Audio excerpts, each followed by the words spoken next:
Sono le 3:20. Una delle guardie si avvicina all'uomo, ha in mano delle manette, gli lega le mani dietro la schiena.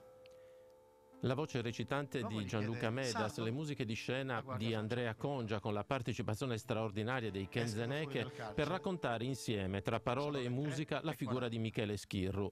L'anarchico Schirru racconta di questo giovane sardo che nel 1931 venne condannato a morte dal Tribunale Speciale del Fascismo per aver pensato di uccidere Benito Mussolini. Camicie nere che hanno la baionetta nel fucile.